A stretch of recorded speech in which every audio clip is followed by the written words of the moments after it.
Hey everybody, it's TR here. I'm back with another RV how-to, and today it's battery maintenance.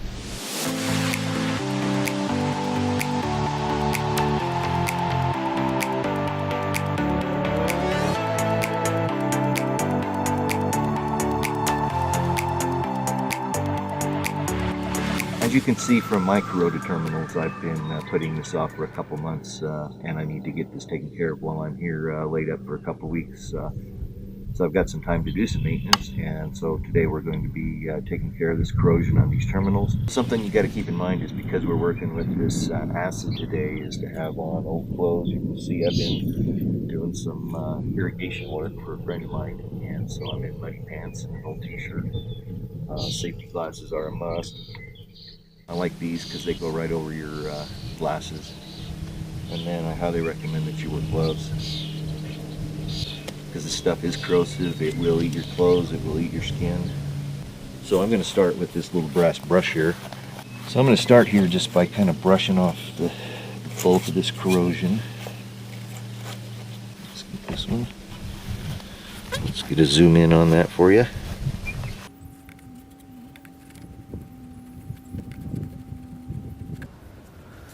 Alright, so let's get the negative unhooked first. That's always the first thing you want to do, and it'll spark like that, startle you. It always does. Now we can disconnect this side. Positive here. This one seems to be the nastiest. Of course, that's where all power comes in and or goes out.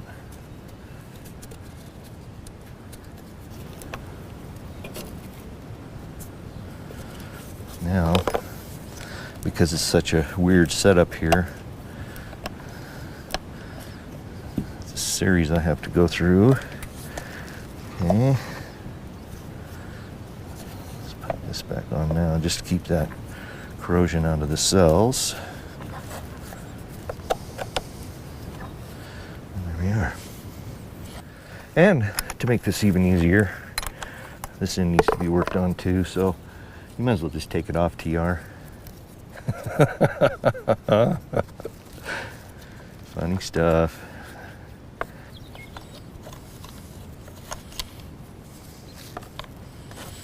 This is the temperature sender for the battery charge controller. It can adjust the charge rate based on what the temperature of the batteries are. Sort of optimizes the charging. Keeps them from overheating. This terminal's not too bad.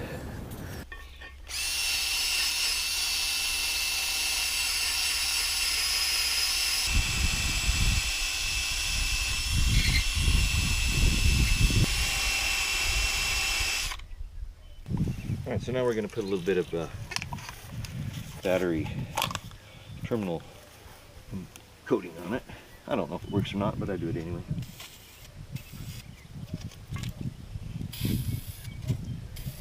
Just working on kind of cleaning some things up here. I'll take these caps off and just kind of really gently work around those openings. Keep as much junk out of there as I can.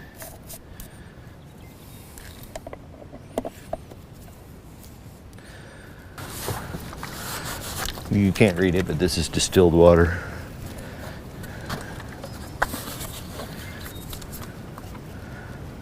So I kept tearing those other gloves. So we're going to go with these.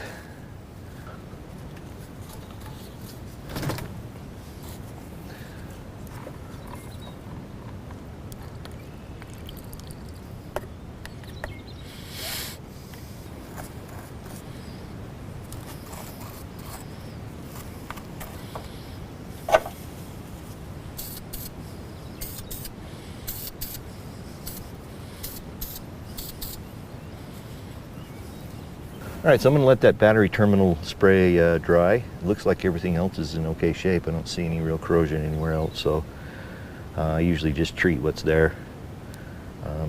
And it's usually as close to the charging source, so that's what we were seeing here, is this is the side that gets charged. Back in a bit. Take a break. So let's reconnect everything. Hopefully these gloves will hold out now for that the hard stuff's done. Sir, come back here. While I'm hooking this back up, I think I'll explain to you how I have it set up. This is probably the most common connection scheme for an array of 4 batteries. And what I have here is 4 GC2 interstate battery, golf cart batteries, 6 volts and about 220 amps a cell. And I have them set up in serial parallel. And so what serial parallel means is that I'm tying these 2 cells together to make a 12 volt cell, okay, to make a 12 volt battery. And then I'm tying these 2 together with this cable to make a 12 volt battery. And then I'm paralleling these, so I have the combined capacity of each string giving me about 440 amp hours of battery between the 2. So you have to think this is one 12 volt bank, another 12 volt bank. And then I have them paralleled, and so I have the 2 12 volt banks tied together to make them look like one really big 12 volt battery by this parallel cable from negative to negative and this parallel cable from positive to positive, okay? This is my UPS. UPS, I'm an old IT guy.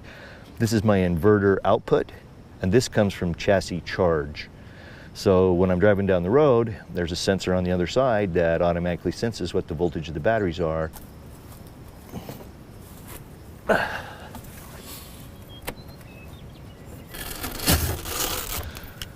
So I have what's called the IntelliSense bidirectional isolator, and so what this is a device that monitors the coach batteries and then the ignition or the chassis batteries, and it measures the voltage on those.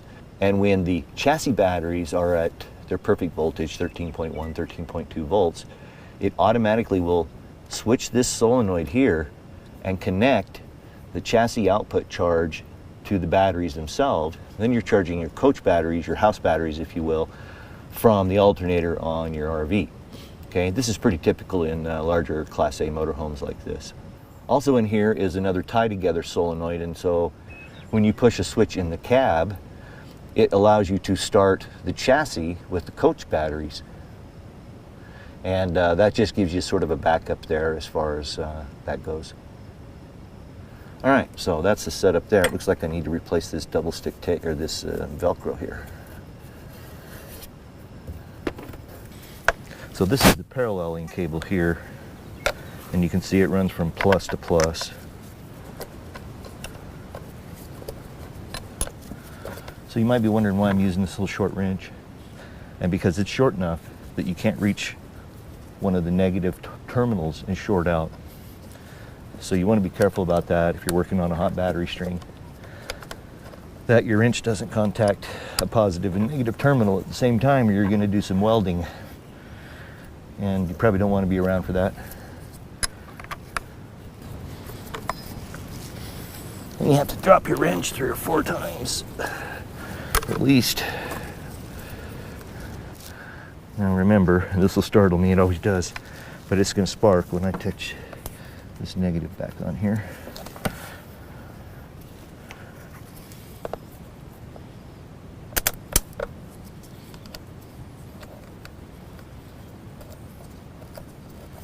That's the inverter negative. Chassis negative is tied in elsewhere. And I'm just going to check all these nuts and make sure everything's nice and tight. And we're pretty much done. Okay, so here we are. Everything's all back together. And so I'm going to go get everything reset. Let's walk back over here and plug the solar panels back in. I don't have any big fancy battery switches or anything like that. I just put a fuse in there.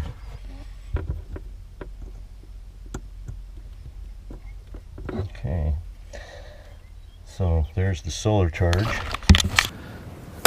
So I need to turn the inverter back on, and there's a little switch right here, and you have to push and hold that. In here, enable that. Oops, enabled. Function. Because there's no load, I got to go turn the load on.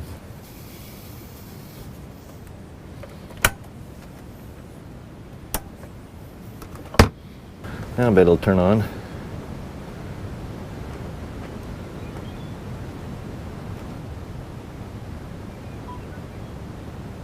And we're back on inverter. And it's charging. So you can see it jumped up, it's charging at 55 amps. So that's all there is to maintaining your house or your chassis batteries. You want to make sure that you do a better job than I did this particular time, and try not to let that corrosion build up, because that just reduces the efficiency of how the power gets transferred between your batteries and your inverter.